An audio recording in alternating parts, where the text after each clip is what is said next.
Alright guys, it's finally happened. One of my blocks is finished and is now back home. We gotta hurry up and get it on the stand and in the garage before it starts raining.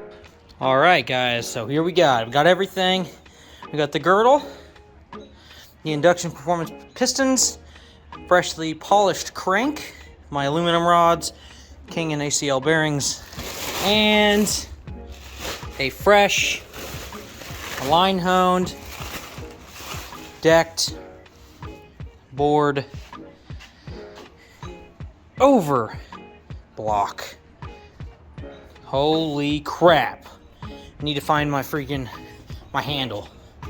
Where you at, handle? There you are.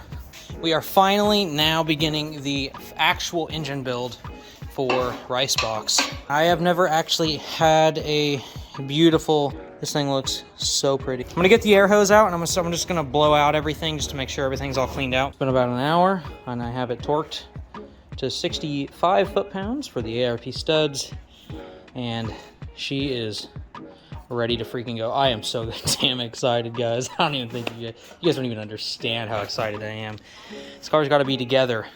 Like, literally the hardest part about this is going to be the piston rings, because that's going to be the most time consuming. But once I get the bottom end together, this car's going to go back together like fast. On to the next thing, guys. It's time for the piston rings. It's going to be the most annoying thing.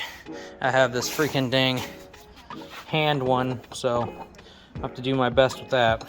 It's gonna suck. I've got 5 of the rings. Actually, I've got 6 of the top rings. The top rings are all to spec here.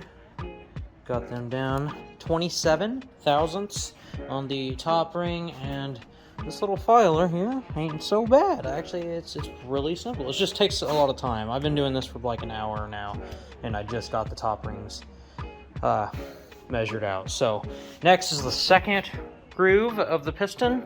So we got the top groove, which is basically the combustion ring, and then the second groove is just another combustion ring that, you know, honestly, I've never really looked so much into this.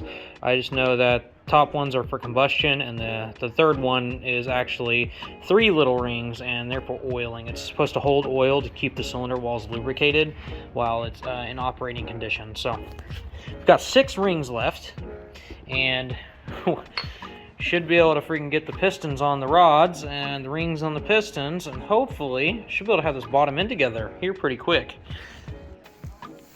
Alright, so second ring is gapped. The oil ring does not need gapped. It is actually pre-gapped.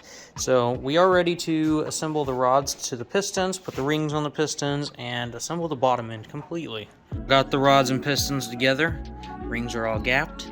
The only thing now, before I assemble the bottom end, is to put the rings on and the bearings and the rods, and then do a little wipe over on the crank, get it all lubed up, and she's gonna go in there. So, like, dang, that looks freaking good.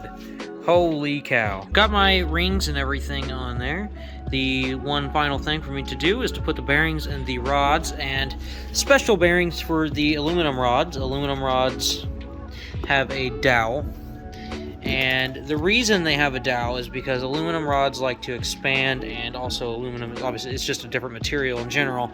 You can't really use a standard type of bearing in there, or it might just it'll just spin.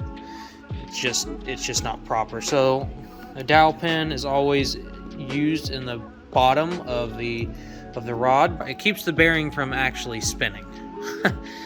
I mean, that's kind of a brilliant idea. That's pretty cool. You can see these rods are pretty freaking sweet. So, all right, it's time for the assembly. Started on this a few hours ago, so I think, I don't know how long it took me, but the whole thing is assembled and ready to go. It does turn over by hand. There's a lot of friction, so I'm not struggling or anything. I'm just using one hand to do this. I got the hard part out of the way, guys. The hard part is out of the way. So next is basically just the rest of the pan and the head. All the rest of this is just going to be cake. It's all easy stuff from here on out. I should probably have this entire engine together, and more than likely in the car tomorrow after work, really. We're freaking almost there already. Got the block painted. And I was able to salvage my filter housing here. I thought that it was completely ruined, but I was able to salvage it. We're good to go. And yeah, so she's looking freaking hot. I can't freaking wait. I think it's time for me to go inside and go to bed. Tomorrow I'm going to take this pan outside and pressure wash it. I'll freaking get some stuff off of there. This thing's already prepped up and ready for a fitting. So I can run my scavenge pump. No problems at all. And then once this pan goes on, we're freaking hot. So the pan is the only other thing I'm worried about. And then the entire engine's gonna go together. It's just gonna go together like really fast. Fast. It's gonna be crazy. All right, guys, day number 2. I got the pan on and the 625 studs from running Ricebox. Decided to huck a rod the last time.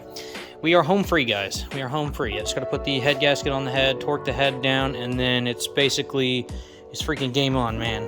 Just gotta put the water pump stuff on, get the timing belt components on there, get it timed, and then it's gonna get the manifolds, and it's gonna go right in the car. So I think I probably won't put the intake on until it's in the car, but it will be going in the car. I'll be getting it off the stand here in a little bit. It probably won't take me but 30 minutes to get the rest of this stuff on here, and then Ricebox should have an engine again. It's gonna be insane. It's been way too long, guys.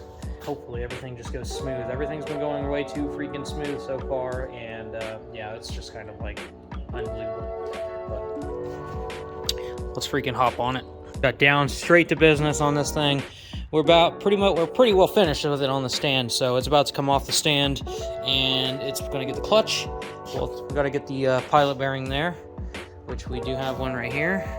Mr. Lane actually found it, if you guys followed back then.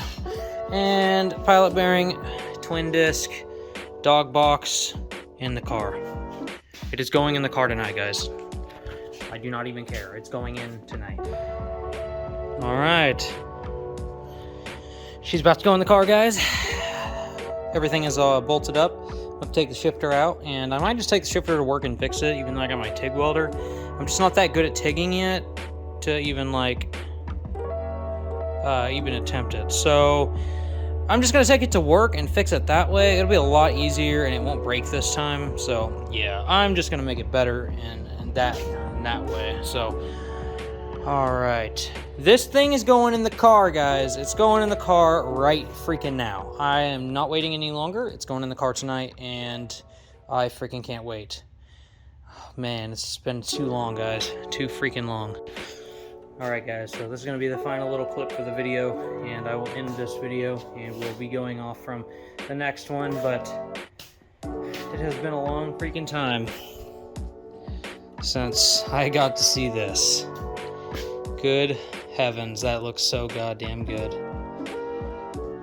Well, guys, this is freaking late. I'm probably not going to get any sleep, but drop a like, hit the subscribe button, and I will catch you guys in the next one. Later.